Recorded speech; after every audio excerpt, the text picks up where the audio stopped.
Los espíritus de la naturaleza. Charles W. Leadbeater. Una evolución aparte. Aunque con ciertas restricciones, ejercen grande influencia los espíritus de la naturaleza a quienes debemos considerar como los habitantes autóctonos de la Tierra, expulsados de diversas partes de ella por la invasión del hombre, análogamente a lo ocurrido con los animales salvajes. De la propia suerte que estos, los espíritus de la naturaleza, evitan por completo las ciudades populosas y todo lugar en que se reúnen muchedumbres humanas, por lo que allí apenas se nota su influencia. Pero en los tranquilos parajes rurales, en bosques y campos, en las montañas y en alta mar, están siempre presentes los espíritus de la naturaleza, su influencia es poderosa y omnipenetrante, de la propia manera que el perfume de la violeta embalsama el ambiente aunque se oculte entre la hierba.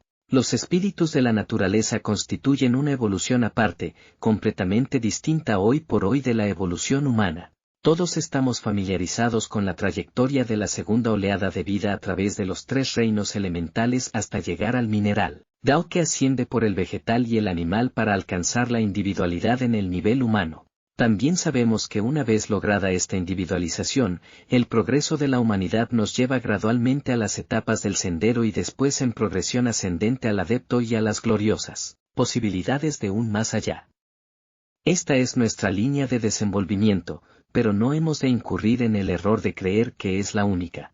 Aún en este nuestro mundo, la vida divina fluye impelentemente por diversas corrientes, de las cuales la nuestra es tan solo una, y en modo alguno la más importante en orden. Comprenderemos esto mejor, recordando que la humanidad en su manifestación física ocupa solamente una pequeña parte de la superficie terrestre, mientras que hay entidades situadas en el correspondiente nivel de otras líneas de evolución, que no solo pueblan la tierra más densamente que el hombre, sino que además moran en la dilatadísima planicie del mar y los campos del aire. Líneas de evolución. En la presente etapa, vemos que las diversas corrientes a que hemos aludido fluyen paralelamente, aunque por de pronto de todo punto distintas.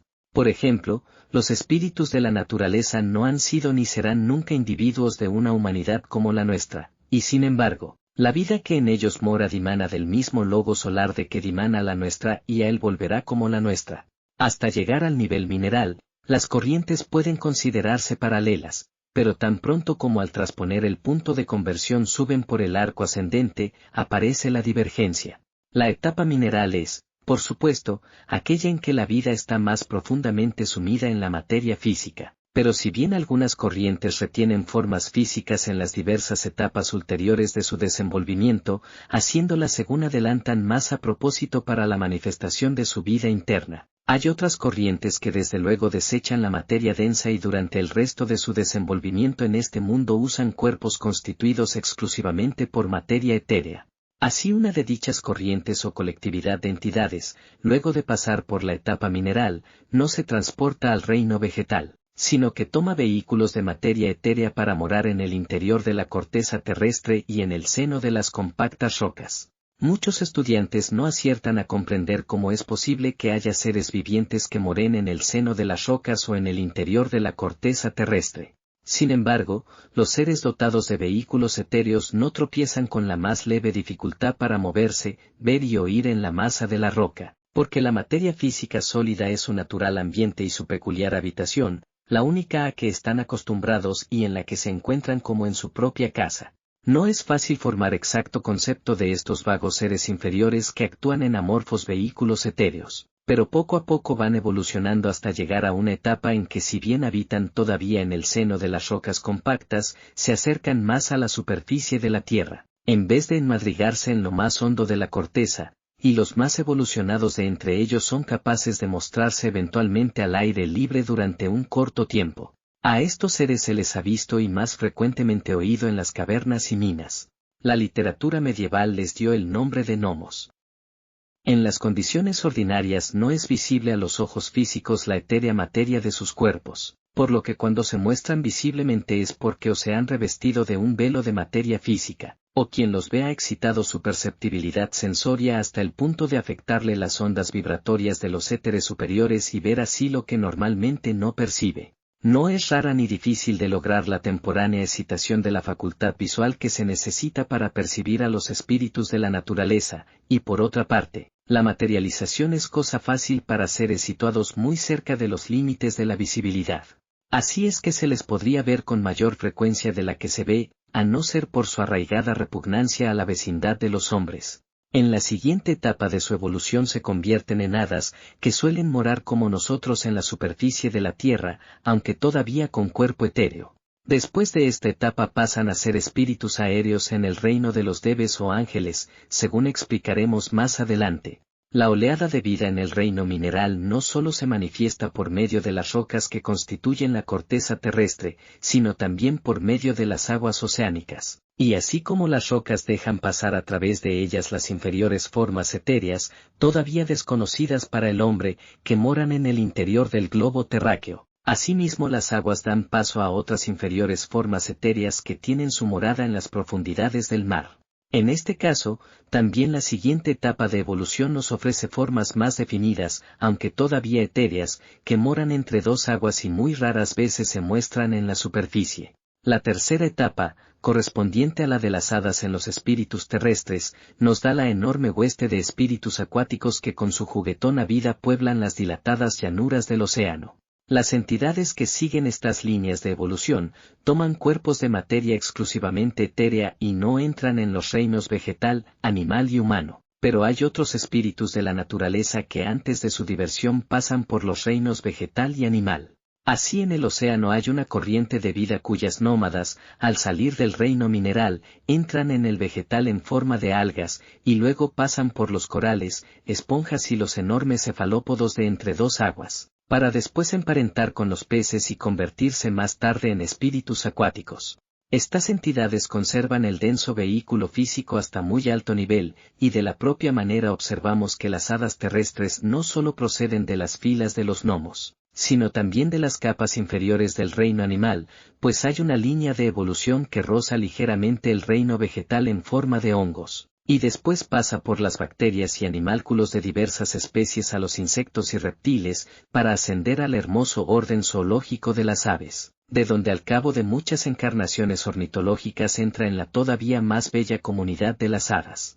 Hay otra línea de evolución que proviene del reino vegetal, donde asume la forma de hierbas y gramíneas, y después toma en el reino animal la de hormigas y abejas, hasta convertirse por fin en seres etéreos que, análogos a las abejas, zumban y revolotean en torno de plantas y flores, en la producción de cuyas numerosas variedades influyen notablemente hasta el punto de servir de auxilio sus funciones para la especialización y cultivo de los vegetales. Sin embargo, conviene distinguirlos cuidadosamente para evitar confusiones. Los diminutos seres que cuidan de las flores, pueden dividirse en dos grandes clases con numerosas variedades en ambas. La primera clase son los elementos propiamente dichos, porque no obstante su belleza, son tan solo formas mentales y en modo algunos seres vivientes. Más bien cupiera decir que son criaturas de vida temporánea, pues si bien activísimos y muy atareados durante su corta vida, no reencarnan ni evolucionan, y una vez terminada su obra se desintegran y disuelven en la atmósfera circundante, lo mismo que le sucede a nuestras formas mentales. Son formas mentales de los ángeles o debes encargados de la evolución del reino vegetal. Cuando a uno de estos debes se le ocurre una nueva idea relacionada con alguna de las especies de plantas confiadas a su cuidado, emite una forma mental con el determinado propósito de realizar dicha idea. Generalmente la forma de su pensamiento es un modelo etéreo de la planta en cuestión, o bien una diminuta criatura que ronda por la planta mientras se forman los capullos y va gradualmente dándoles la configuración y colores que el deva ideó para la flor.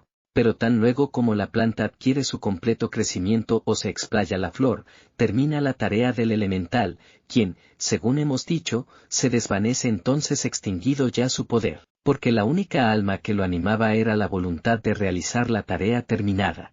Sin embargo, se ven en torno de las flores otros diminutos seres, verdaderos espíritus de la naturaleza, de los que hay muchas variedades. Una de las más comunes tiene forma parecida a la de los pájaros moscas y se les suele ver zumbando alrededor de las flores a modo de abejas. Estas menudas y hermosas criaturas no serán nunca humanas porque no siguen nuestra línea de evolución. La vida que los anima ha pasado por hierbas y gramíneas tales como la cebada y el trigo en el reino vegetal y por las hormigas y abejas en el reino animal. hasta alcanzar la etapa de diminutos espíritus de la naturaleza, que más tarde se convertirán en las hermosas hadas de cuerpos etéreos, que viven en la superficie de la tierra. Posteriormente serán salamandras o espíritus del fuego, y luego se convertirán en sílfides o espíritus del aire, con cuerpos astrales en vez de etéreos, para pasar por último al reino de los debes. Solapaciones. El trámite de la oleada de vida de uno a otro reino no se efectúa en rigurosa continuidad, sino que se nota mucha latitud en la variedad, y así quedan no pocos huecos o solapaciones entre los reinos. Esto se ve más claramente en nuestra línea de evolución, porque la vida que llega a los niveles superiores del reino vegetal no pasa nunca a los inferiores del animal, sino que por el contrario, entra en este por etapas bastante adelantadas.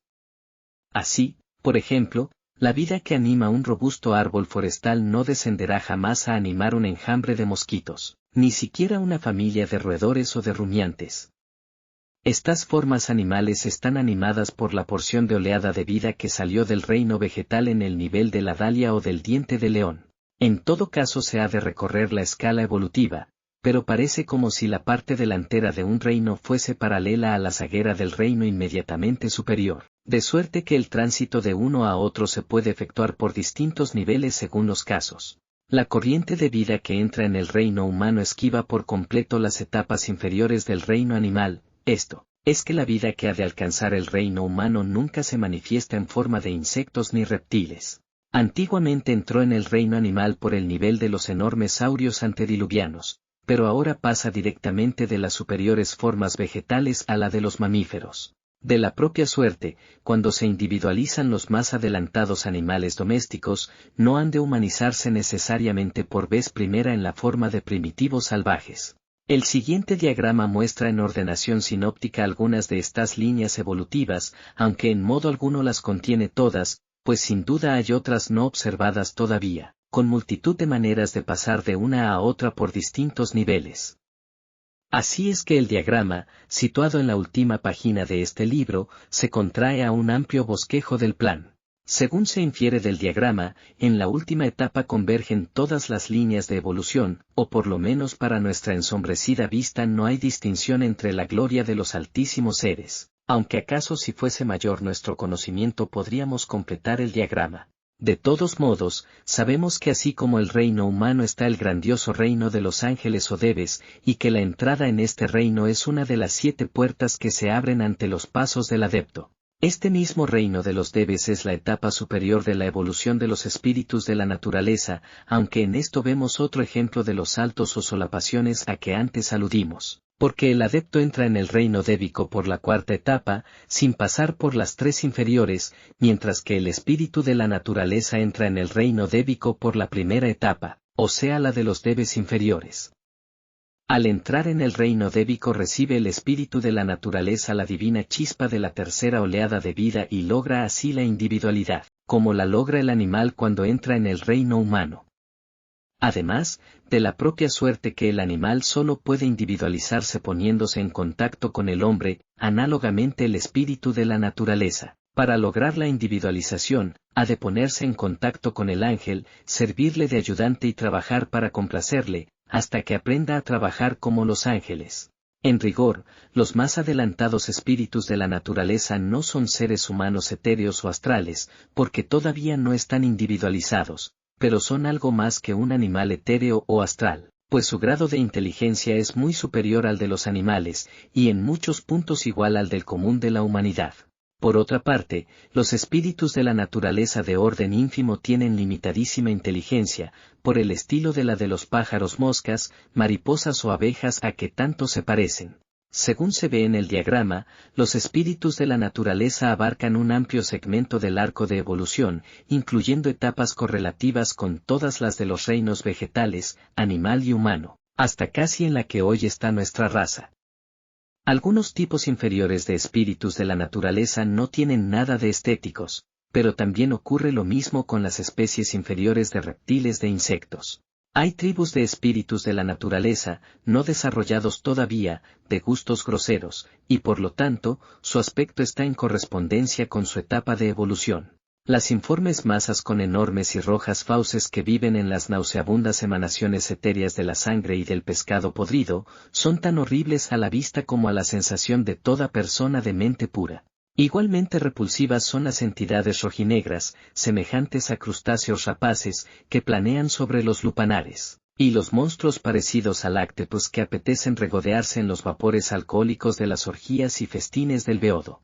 Sin embargo, por muy repugnantes que sean estas arpías, no son dañinas de por sí ni se pondrán en contacto con el hombre, a menos que se degrade al nivel de ellas esclavizándose a sus bajas pasiones. Tan solo los espíritus de la naturaleza de estas especies inferiores y repulsivas se acercan voluntariamente al hombre vulgar. Otras de la misma clase, pero algo menos materiales, se gozan en bañarse en las groseras vibraciones levantadas por la cólera, avaricia, crueldad, envidia, celos y odio. Quienes cedan a estos innobles sentimientos, se exponen a estar constantemente rodeados por las corroñosas colubrias del mundo astral, que unos a otros se atropellan con tétricas ansias de antesaborear un arrebato pasional, y en su ceguera hacen cuanto pueden para provocarlo o intensificarlo. Apenas cabe creer que tan horrorosas entidades pertenezcan al mismo reino que los simpáticos y jubilosos espíritus de la naturaleza que vamos a describir. Hadas. Es el tipo mejor conocido por el hombre. Las hadas viven normalmente en la superficie de las tierras, aunque como su cuerpo es etéreo, pueden atravesar a voluntad la corteza terrestre. Sus formas son muchas y variadas, pero generalmente tienen forma humana de tamaño diminuto, con alguna grotesca exageración de tal o cual parte del cuerpo. Como quiera que la materia etérea es plástica y fácilmente moudelible por el poder del pensamiento, son capaces de asumir cualquier aspecto que les plazca, si bien tienen de por sí formas peculiares que llevan cuando no necesitan tomar otras con determinado propósito y no ejercen su voluntad para transmutarlas. También tienen colores propios que distinguen unas especies de otras, así como se distinguen las aves por el plumaje. Hay un inmenso número de razas de hadas cuyos individuos difieren en inteligencia y aptitudes, lo mismo que ocurre entre los hombres. Análogamente a los seres humanos, cada raza mora en distinto país y a veces en diferentes comarcas de un mismo país, y los individuos de cada raza propenden generalmente a mantenerse en vecindad como sucede en los hombres de una nación.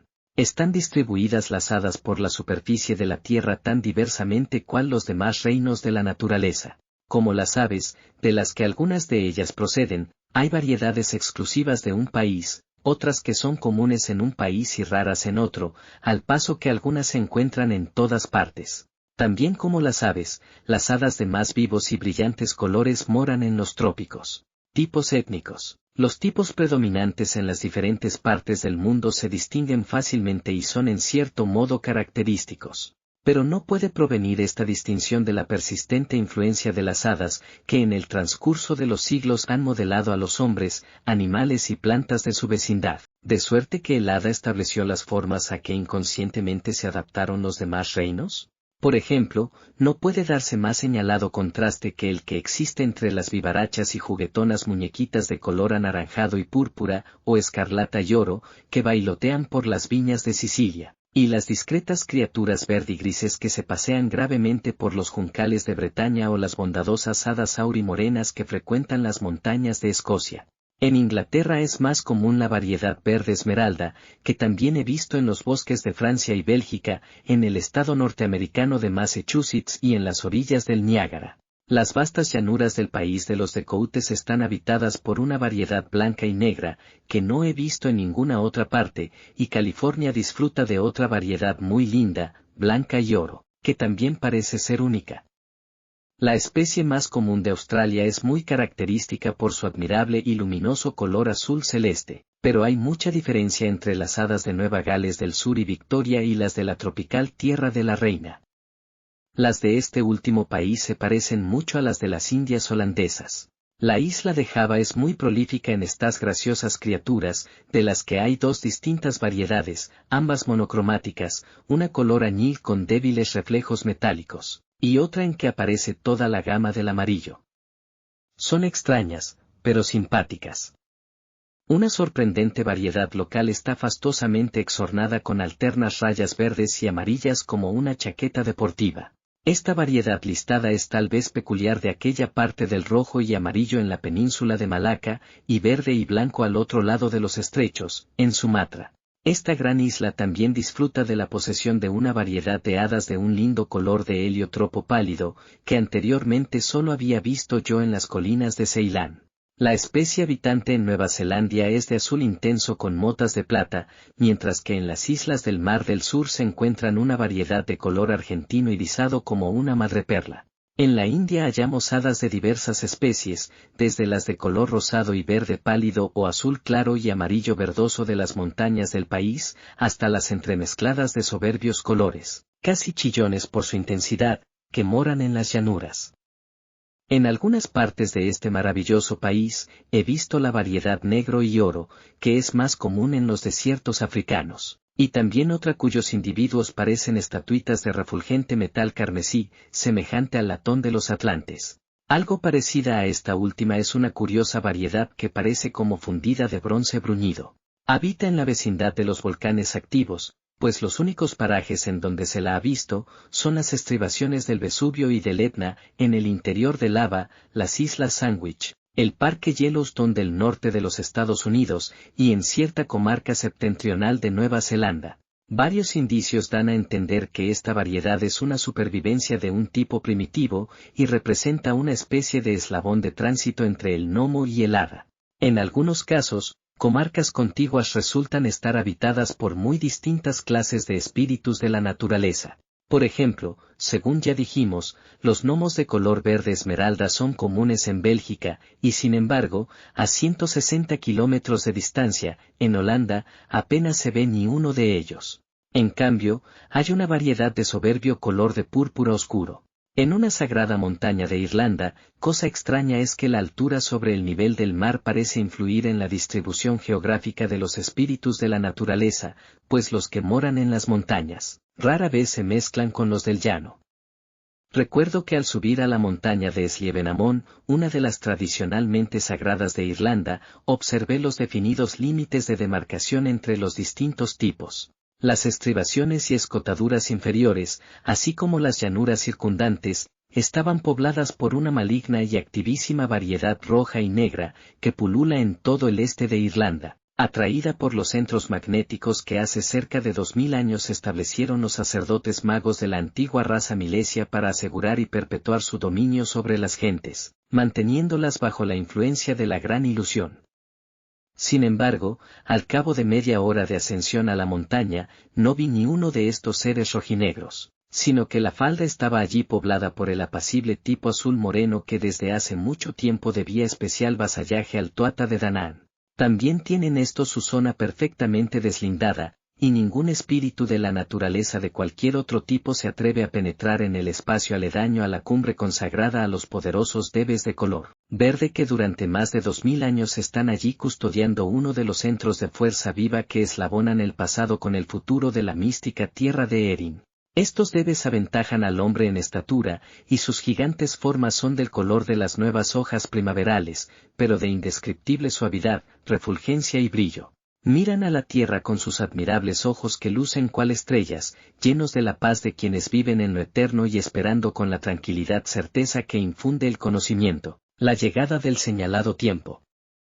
Se advierte plenamente el poderío e importancia del aspecto oculto de las cosas al contemplar semejante espectáculo. Pero a decir verdad, apenas está oculto, porque su influencia es tan poderosa y señalada, que aún los menos sensitivos la advierten, y así se explica la tradición irlandesa de que quien duerme una noche en la cima de la montaña sagrada, al despertar por la mañana, es poeta o loco. Será poeta si logra responder a la exaltación de todo su ser, ocasionada por el tremendo magnetismo que influyó en él mientras dormía. Será loco, si no tuvo fuerzas bastantes para soportar el estremecimiento, vida y muerte de las hadas. La duración de la vida de las diversas clases de espíritus de la naturaleza varía muchísimo. En algunos es muy corta y en otros mucho más larga que la del hombre. El universal principio de la reencarnación también prevalece en su existencia, aunque las condiciones son algún tanto diferentes. No tienen lo que nosotros llamamos nacimiento y desarrollo. El hada aparece en su mundo completamente formada como los insectos. Vive poco o mucho sin apariencia de fatiga ni necesidad de descanso y sin envejecer con los años. Pero llega tiempo en que su energía se agota y se siente cansada de la vida. Cuando esto ocurre, su cuerpo se va volviendo más y más diáfano hasta convertirse en una entidad astral que vive durante cierto tiempo en este mundo entre los espíritus del aire, que representan para ella la inmediata etapa de evolución. Después de la vida astral vuelve a su alma grupo, en donde si está lo bastante adelantada puede tener algo de existencia consciente antes de que la ley cíclica actúe una vez más en el alma grupo, despertando en el hada el deseo de separación. Entonces su impulso dirige de nuevo hacia afuera la corriente de su energía, y aquel deseo, obrando en las plásticas materias astral y etérea, materializa un cuerpo de análogo tipo, a propósito para expresar el adelanto logrado en la última vida. Por lo tanto, el nacimiento y la muerte son mucho más sencillos para las hadas que para los hombres, con la ventaja de que la muerte del hada está libre de todo pensamiento de tristeza y temor. Verdaderamente su vida entera parece más sencilla, es una existencia dichosa e irresponsable, como la de una cuadrilla de felices niños rodeados de un ambiente por todo extremo favorable. Los espíritus de la naturaleza no tienen deseos ni conocen las enfermedades ni la lucha por la existencia, de suerte que están exentos de las más fecundas causas del sufrimiento humano. Tienen profundos afectos y son capaces de contraer íntimas y duraderas amistades de que obtienen intenso e imperecedero placer. Pueden sentir envidia y cólera, pero se desvanecen ante el vivísimo deleite con que llevan a cabo las operaciones de la naturaleza, que es su más señalada característica. Sus placeres se gozan en la luz y resplandor del sol, aunque con el mismo placer lanzan a la luz de la luna.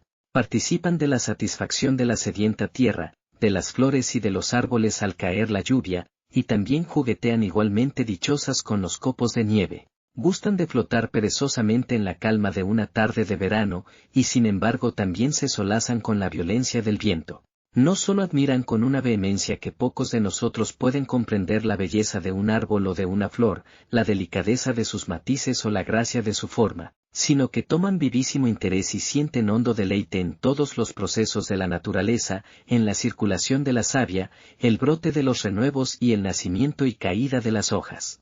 Por supuesto que de esta característica se aprovechan los grandes seres que presiden la evolución, valiéndose de los espíritus de la naturaleza para ayudar a la combinación de los colores y al arreglo de las variedades. Además atienden cuidadosamente a la vida de las aves e insectos, a la empolladura de los huevos y a la eclosión de las crisálidas, así como se complacen en vigilar las triscaduras y jugueteos de los cervatos, corderillos, ardillas y lebratillos. Otra ventaja inestimable de la evolución etérea es que no necesitan alimentar sus cuerpos por medio de la comida y bebida, sino que el cuerpo del hada absorbe del éter circundante sin esfuerzo, fatiga ni tasa cuánta materia necesita la nutrición de su cuerpo. En rigor no cabe decir que absorbe materia etérea, sino más bien que continuamente se efectúa un intercambio de partículas, desasimilándose las desgastadas por haber consumido su energía y asimilándose otras plenamente dinamizadas. Aunque los espíritus de la naturaleza no comen, la fragancia de las flores los deleita en grado análogo al placer que los hombres experimentan al saborear los manjares. El aroma es para ellos algo más que un halago del olfato o del gusto, pues se bañan en él hasta empapar todo su cuerpo. Lo que en ellos desempeña funciones de sistema nervioso es mucho más delicado que el nuestro. Perciben grandísimo número de vibraciones que escapan a nuestros groseros sentidos y así notan el olor de no pocas plantas y minerales que a nosotros nos parecen inodoros. No tienen estructura interna, pues sus cuerpos son como neblina, y por lo tanto no es posible desmembrarlos ni herirlos, ni les afecta penosamente el calor ni el frío. Así hay una variedad de hadas que parecen preferir a toda otra cosa el bañarse en el fuego. Cuando estalla un incendio acuden presurosas de todas partes y se deslizan con salvaje deleite entre las oscilantes llamas como los muchachos en el declive de un tobogán. Estas hadas son los espíritus del fuego o las salamandras de la literatura medieval. Los espíritus de la naturaleza solo pueden sentir dolor corpóreo a consecuencia de una desagradable o inarmónica emanación o vibración, pero les cabe evitarlas por la facultad que tienen de trasladarse celérrimamente de un punto a otro. Según se infiere de las observaciones hechas hasta ahora, las hadas están del todo libres de la maldición del miedo, tan prevaleciente en la vida del reino animal, que en nuestra línea de evolución es correlativo del reino de las hadas en la evolución etérea. Romanticismo de las hadas. Tienen las hadas una imaginación envidiable por lo fértil, y en los ratos de recreo con sus compañeras se complacen en idear todo linaje de fantásticos escenarios y románticas situaciones. ¿Puede entonces compararse el hada a un niño que relata cuentos a sus compañeros, aunque con la ventaja sobre el niño de que como las demás hadas tienen visión etérea y astral inferior? Todas las ideas y personajes del cuento toman forma visible para los oyentes en el transcurso de la relación. Sin duda que muchos de estos cuentos nos parecerán pueriles y de muy limitada y extraña finalidad, porque la inteligencia del hada actúa en dirección distinta de la nuestra, mas para ella son vívidamente reales y motivo de inagotable deleite. El hada que denota extraordinario talento en imaginar narraciones y aquista el afecto y consideración de sus compañeras, sin que jamás le falten auditorio y séquito. Cuando algún ser humano vislumbra un grupo así de hadas, lo juzga según sus rutinarios prejuicios y toma al hada principal por un rey o reina según la figura que en aquel momento asuma el hada. En realidad, el reino de los espíritus de la naturaleza no necesita régimen alguno de gobierno, excepto la inspección general que sobre ellos ejercen los de Barrajas y sus subordinados, sin que se den cuenta de esta inspección más que los espíritus de la naturaleza muy adelantados. Su actitud respecto del hombre. La mayor parte de los espíritus de la naturaleza repugnan y evitan la compañía del hombre, y no es extraño que así sea, pues para ellos el hombre es un devastador demonio que destruye y despoja por doquiera que pasa. A sangre fría y a veces entre horribles tormentos mata el hombre a las hermosas criaturas de que los espíritus de la naturaleza gustan cuidar.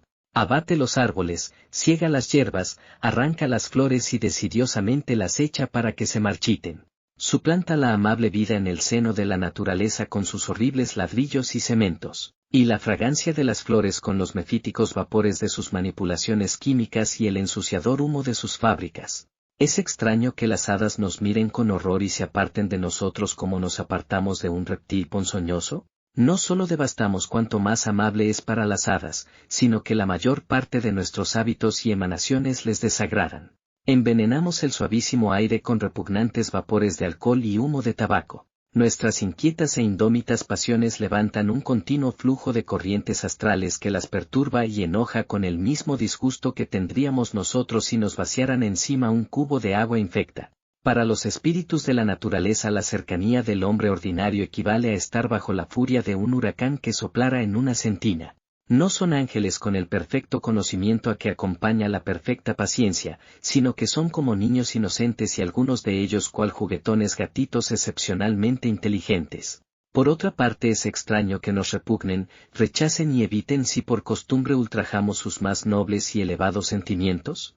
Se conocen dos casos en que a causa de excesiva intrusión o molestia por parte del hombre, mostraron las hadas notoria malicia y se desquitaron del daño. Esto denota que, por lo general, no obstante las insoportables provocaciones del hombre, rara vez se encolerizan las hadas, pues su acostumbrado procedimiento de repeler a un intruso es hacerle víctima de alguna broma a menudo puerilmente pesada, pero nunca gravemente dañosa. Se gozan en extraviar o engañar al intruso, haciéndole perder el camino al cruzar un pantano, manteniéndole dando vueltas de círculo toda la noche mientras cree que anda en derechura o forjándole la ilusión de que ve palacios y castillos en donde no hay tales. Varios cuentos y leyendas sobre esta curiosa característica de las hadas subsisten tradicionalmente entre los aldeanos de casi todas las comarcas mantesines. Hechizo. Las hadas se valen eficazmente en sus tretas y burlas de la maravillosa facultad que tienen de hechizar a quienes ceden a su influencia, de modo que mientras están sujetos al hechizo, solo ven y oyen lo que las hadas les sugieren al igual del hipnotizado que únicamente ve, oye, palpa, gusta y huele lo que el magnetizador desea.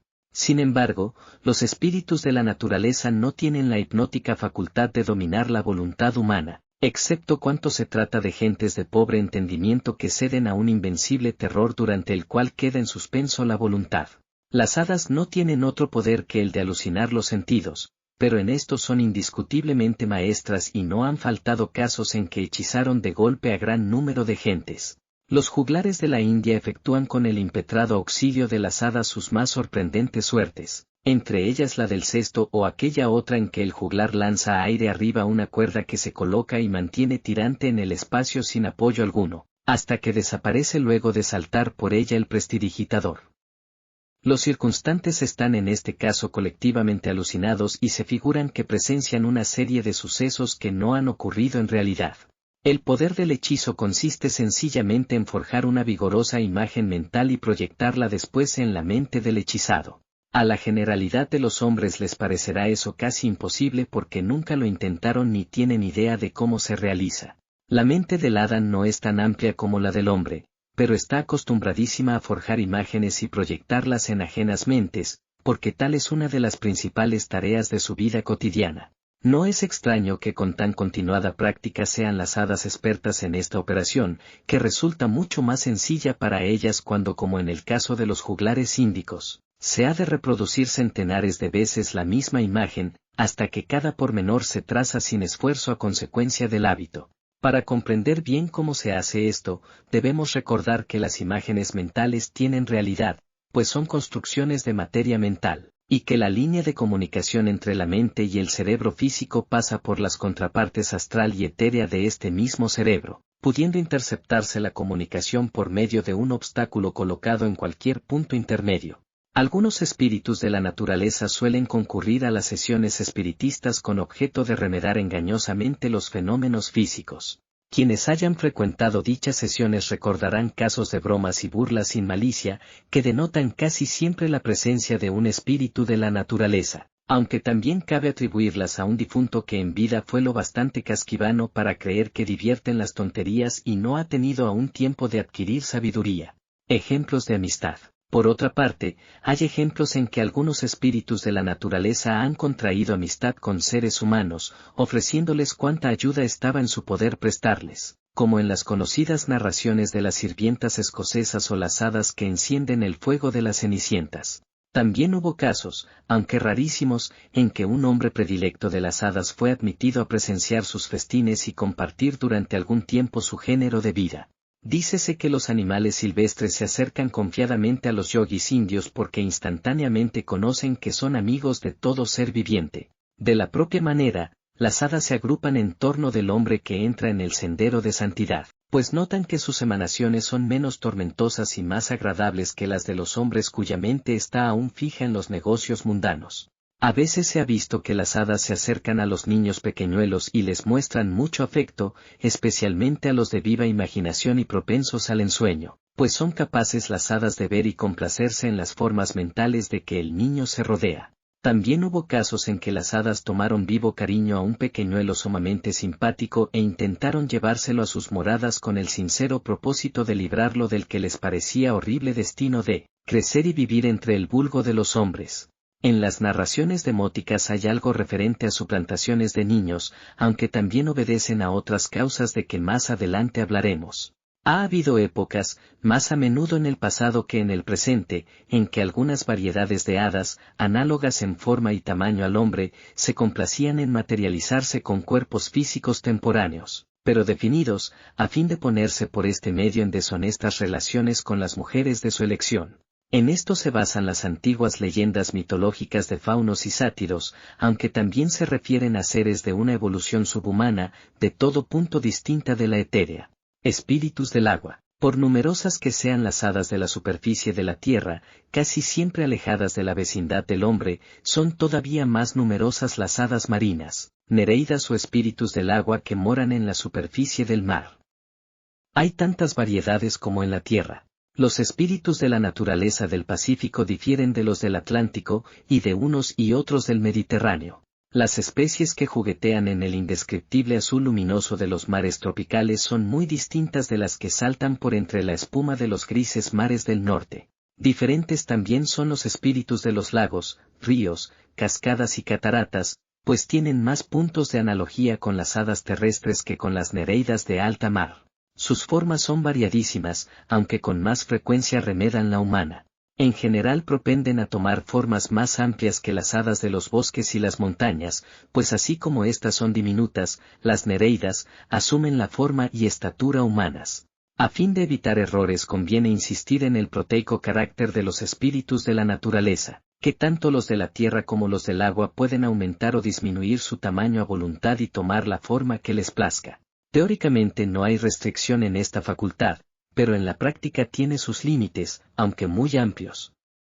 Un hada de medio metro de estatura puede acrecentarla hasta la de un hombre de 1,84 metros, pero el esfuerzo para ello sería demasiado violento y solo podría sostenerlo unos 4 minutos. A fin de asumir una forma distinta de la propia, el espíritu de la naturaleza ha de concebirla claramente, y solo será capaz de mantenerla mientras su mente esté fija en ella, pues tan pronto como distraiga el pensamiento recobrará su natural apariencia. Aunque la materia etérea pueda moldearse fácilmente por el poder del pensamiento, no se plasma con tanta rapidez como la astral. Cabe decir que la materia mental obedece instantáneamente al pensamiento, y la materia astral le sigue en orden de rapidez, de modo que el observador vulgar no advierte la diferencia. Pero en cuanto a la materia etérea, la visión del hombre que la posea puede notar sin dificultad el aumento o disminución de las formas con ella plasmadas. Una sílfide cuyo cuerpo es de materia astral, cambia de forma con relampagueante rapidez. El hada, cuyo cuerpo es etéreo, aumenta o disminuye de tamaño con relativa rapidez, pero no instantáneamente. Pocos espíritus terrestres son de estatura gigantesca, y en cambio esta es la estatura ordinaria de los del mar. Las hadas de la tierra suelen entretejerse imaginariamente prendas de indumentaria humana, y se muestran vestidas de extraños gorros, fajas y chaquetas, pero nunca he visto semejantes figurines en los habitantes del mar. Casi todas las nereidas tienen la facultad de alzarse de su peculiar elemento y flotar o volar en corto trecho por el aire. Se complacen en juguetear entre la espuma o en cabalgar sobre los escollos. No sienten tanta repugnancia por el hombre como sus hermanas terrestres, acaso por las menores ocasiones que se le deparan al hombre de tratar con ellas.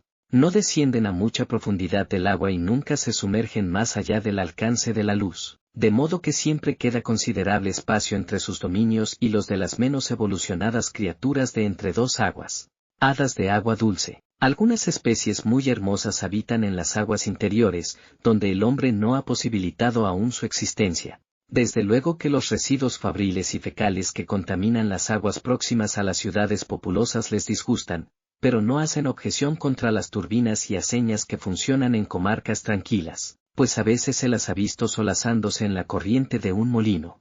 Parece que gozan especialmente en las cascadas, cataratas y saltos de agua, tal como sus hermanas marinas se recrean en la espuma de las olas. El gusto que las cascadas les proporcionan es aliciente bastante para que a veces arrostren la odiada presencia del hombre. Así en el río Niágara se ven algunas durante el verano, aunque generalmente acostumbran a mantenerse en el centro de las cataratas y en las corrientes rápidas del río. Como las aves de paso, en el invierno abandonan las aguas septentrionales que se hielan durante algunos meses, y van en busca de más templados climas. Si bien no les importan las heladas y el frío no las afecta, les disgusta ver perturbadas sus ordinarias condiciones de vida. Las que comúnmente habitan en los ríos, se trasladan al mar cuando se hielan las aguas fluviales, al paso que a otras les repugna el agua salada y prefieren emigrar a lejanos parajes en vez de refugiarse en el océano. Una interesante variedad de nereidas son los espíritus de las nubes, que pasan casi toda su vida en las aguas que están en el firmamento. Deberíamos considerarlos como el eslabón de tránsito entre los espíritus del agua y los del aire. Sus cuerpos son de materia etérea, como los de las nereidas, pero pueden permanecer muchísimo tiempo fuera del agua. Sus formas suelen ser de gran tamaño y de estructura de malla.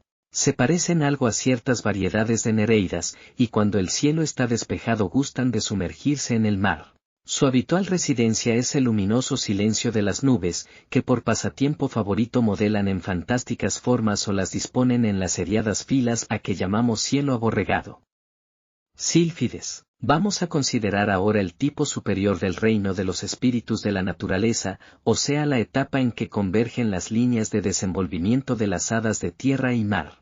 Son las sílfides o espíritus del aire muy superiores a los tipos de que hemos tratado hasta ahora, pues ya se han desprendido de materia física y su vehículo inferior es el astral. Aventajan mucho en inteligencia a las clases etéreas e igualan a la generalidad de los hombres, aunque todavía no están permanentemente individualizadas.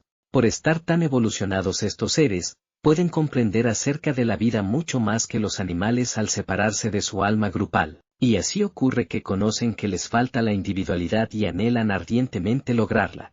Esta es la verdad subyacente en las tradiciones populares que representan a los espíritus de la naturaleza anhelosos de poseer un alma inmortal. El procedimiento que ordinariamente siguen para este logro consiste en relacionarse por el trato y el amor con los deves o ángeles astrales que constituyen el grado de evolución inmediatamente superior. Un animal doméstico, como el perro o el gato, progresa por el desarrollo de su inteligencia y de sus afectos mediante el íntimo contacto con su dueño. No solo le mueve su amor al dueño a determinados esfuerzos para comprenderle, sino que las vibraciones del cuerpo mental del dueño influyen de continuo en su rudimentaria mente, que poco a poco aumenta en actividad, al propio tiempo que el afecto de su amo despierta en su cuerpo astral siempre crecientes emociones. El hombre puede o no amaestrar al animal, pero en todo caso, aun sin deliberado esfuerzo, la íntima relación entre ambos favorece el progreso evolutivo del inferior. Con el tiempo, el desenvolvimiento del animal llega a un nivel en que es capaz de recibir la tercera oleada o, mejor dicho, efusión de vida, que lo individualiza separándolo definitivamente de su alma grupal. Ahora bien, esto es exactamente lo que ocurre entre el deva astral y la sílfide, con la sola diferencia de que lo efectúan de más inteligente y eficaz manera. Ni un hombre entre mil sabe nada acerca de la verdadera evolución de su perro o de su gato, ni mucho menos comprende el animal las posibilidades que le aguardan. Pero el deva conoce claramente el plan de evolución y en muchos casos también sabe la sílfide lo que le conviene, y en consecuencia obra inteligentemente para lograrlo. Así es que cada deva astral tiene adictas varias sílfides a quienes enseña y de él aprenden, intercambiándose sus afectos. Muchos de estos deves astrales sirven de agentes a los de barajas en la distribución del karma, y así ocurre que las sílfides suelen ser agentes subalternos de esta obra, adquiriendo sin duda copiosos conocimientos, mientras ejecutan la labor asignada. El adepto sabe cómo utilizar los servicios de los espíritus de la naturaleza cuando de ellos necesita, y hay no pocos asuntos que les pueden confiar. En el número de Broadviews, correspondiente a febrero de 1907, se publicó un admirable relato de la ingeniosa manera en que un espíritu de la naturaleza desempeñó una comisión que le había confiado un adepto.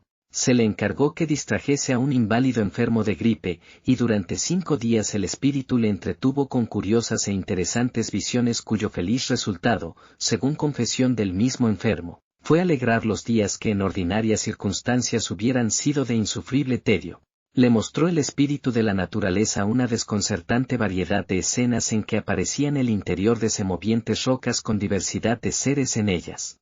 También le mostró montañas, bosques, senderos y edificios de soberbia arquitectura, columnas corintias, estatuas, bóvedas y maravillosas flores entre palmas que ondeaban como mecidas por la brisa. Con los objetos del aposento componía una escena de mágica transmutación. Y en verdad que de la curiosa índole del solaz proporcionado podía colegirse la especie de espíritu de la naturaleza empleado en tan caritativa obra. Los magos orientales procuran a veces obtener la ayuda de los superiores espíritus de la naturaleza para sus operaciones, pero este empeño no está exento de peligros.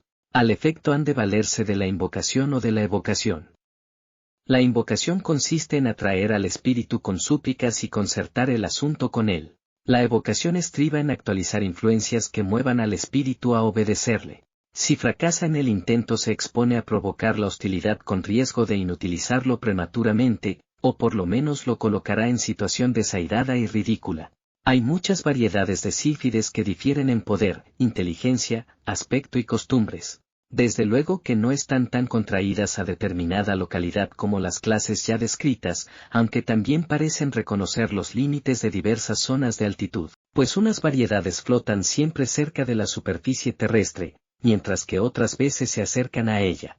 Por regla general, comparten la común repugnancia por la vecindad del hombre y sus inquietos deseos, pero hay ocasiones en que soportan esta molestia a cambio de diversión o de lisonja. Sus diversiones se solazan animando formas mentales de varias clases.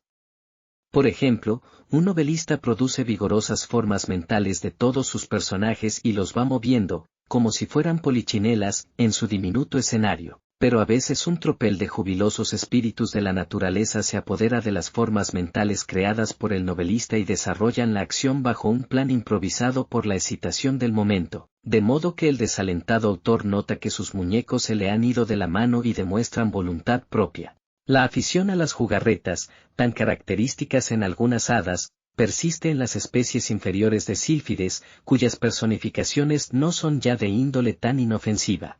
Las gentes cuyo mal karma las colocó bajo el dominio de la teología calvinista y no tienen todavía inteligencia o fe bastantes para desechar sus blasfemas doctrinas, producen con sus temerosas emociones horribles formas mentales del imaginario dominio a quien su superstición concede tan preeminente papel en el universo. Siento decir que algunos traviesos espíritus de la naturaleza son incapaces de resistir a la tentación de enmascararse con estas terribles formas mentales, tomando a broma al aparecer con cuernos, arrastrar una cola ahorquillada y echar llamas por las fauces. A quien conozca la índole de estos demonios de pantomima, no le causarán daño alguno, pero los niños bastante receptivos para tener un vislumbre de tan espantables espectros, sentirán profundo terror si no se les advirtió de su inanidad. Como quiera que el espíritu de la naturaleza no conoce el miedo, no echa de ver las graves consecuencias de su travesura, y acaso cree que el miedo del niño es fingido y que forma parte del juego. Sin embargo, no podemos inculpar al espíritu de la naturaleza, desde el momento en que consentimos que nuestros niños estén atados a la cadena de una grosera superstición, descuidando inculcarles la capital verdad de que Dios es amor y que el perfecto amor desvanece todo temor. Si el espíritu del aire aterroriza así de cuando en cuando a los niños vivientes mal instruidos, debemos poner en su abono el anhelo con que procura entretener y divertir a millones de niños de los que llamamos muertos, pues jugar con ellos y solazarlos de 100 maneras distintas, es una de sus más dichosas tareas. Las sílfides han echado de ver la oportunidad que les deparan las sesiones espiritistas, y las hay que asisten frecuentemente a ellas con nombres por el estilo de Dalia o Girasol. Son capaces de dar sesiones muy interesantes porque saben mucho acerca de las condiciones e índole de la vida astral. Responden prontamente a preguntas con tanta veracidad como sus conocimientos les permiten y con apariencia de profundidad cuando el asunto está más allá de su alcance. Producen golpes, movimientos, ruidos y haces sin la menor dificultad, y están dispuestas a llevar cualquier mensaje que sea necesario, no para dañar ni engañar, sino por el placer que experimentan en servir de mensajeras y verse adoradas y reverenciadas con profunda devoción y afecto como queridos espíritus y ángeles custodios. Comparten la complacencia de los concurrentes a la sesión y les satisface la benéfica obra de consolar al triste. Como quiera que viven astralmente, la cuarta dimensión es un hecho vulgar en su existencia, y esto les facilita muchas jugarretas que a nosotros nos parecen prodigiosas, tales como sacar objetos de una caja cerrada o poner flores en un aposento igualmente cerrado. Las sílfides o espíritus del aire que asisten a las sesiones espiritistas, conocen los deseos y sentimientos de los circunstantes de modo que pueden leer en su mente cuando piensan, excepto las ideas abstractas, y están a su alcance toda clase de materializaciones, con tal de disponer del conveniente material. Se echa de ver, por lo tanto, que sin necesidad de ajeno auxilio, son capaces de proporcionar diversas distracciones y juegos de velada, como sin duda así lo hacen frecuentemente. No quiero decir en modo alguno que los espíritus de la naturaleza sean las únicas entidades que actúan en las sesiones espiritistas. El manifestado espíritu es a menudo el mismo que dice ser, pero también es verdad que a veces no lo es ni remotamente, y el vulgar circunstante no tiene medio alguno de distinguir entre la legitimidad y la impostura. Desarrollo anormal. Según ya dijimos, la normal línea de progreso del espíritu de la naturaleza es lograr la individualidad por el trato con un deva, pero hay individuos que se desviaron de esta norma. El intenso afecto de la sílfide por el ángel es el capital factor de la individualización, y los casos anormales son aquellos en que en vez de poner la sílfide su afecto en un deva lo pone en un ser humano. Esto implica una tan completa inversión de la común actitud de dichos seres hacia la humanidad, que solo ocurre muy raras veces, pero cuando ocurre y el amor es lo bastante intenso para conducir a la individualización, desvía el espíritu de la naturaleza de su peculiar línea de evolución y lo trae a la humana, de modo que el ego reencarnará como hombre y no como deva. Esto es lo que nos dan a entender las tradiciones y leyendas en que un espíritu no humano se enamora de un hombre y anhela ardientemente obtener un alma inmortal para estar toda la eternidad con el objeto de su amor. Al encarnar un espíritu así en forma humana, resulta de un extraño carácter, afectuoso y emocional, pero caprichoso, primitivo en ciertos aspectos y sin el más leve sentimiento de responsabilidad. Ha sucedido a veces que una sílfide profundamente enamorada de un hombre o una mujer, pero no lo bastante para que su afecto determinara la individualización, hizo un vigoroso esfuerzo para forzar la entrada en la humanidad, apoderándose del cuerpo de un niño moribundo, quien pareció recobrar la vida como si el destino lo arrebatara de las garras de la muerte. Pero a causa de no estar la sílfide acostumbrada a las restricciones del cuerpo físico denso en que se infundió, resulta del temperamento del niño muy cambiado, regañón e irascible. Si la sílfide fuera capaz de adaptarse al cuerpo físico de que se apodera, nada la impediría conservarlo toda una vida de ordinaria duración, y si en su transcurso lograra desarrollar un afecto lo bastante vivo para desligarse del alma grupal, reencarnaría normalmente como ser humano. Si durante aquella vida forzadamente humana no logra intensificar en la necesaria medida su afecto, volverá después de la muerte a su peculiar línea de evolución.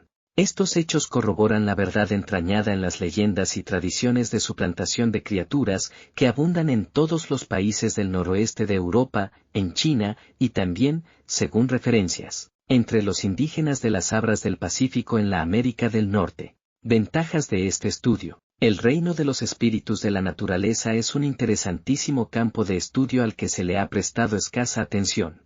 Aunque se les menciona frecuentemente en la literatura ocultista, no se de ningún intento que se haya hecho para clasificarlo científicamente.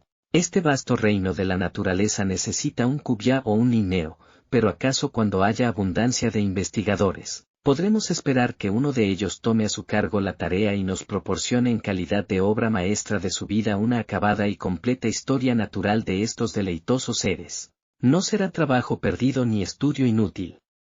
Nos conviene conocer los espíritus de la naturaleza, no solo ni aun principalmente por la influencia que en nosotros ejercen, sino porque al comprender una línea de evolución tan distinta de la humana, se explaya nuestra mente y reconocemos que el mundo no existe para nosotros solos y que nuestro punto de vista no es el único ni el más importante. Los viajes por países extranjeros producen el mismo efecto aunque en menor grado, porque enseñan al hombre libre de perjuicios que razas en todos los aspectos tan valiosas como la suya pueden diferir notablemente de ella en multitud de características.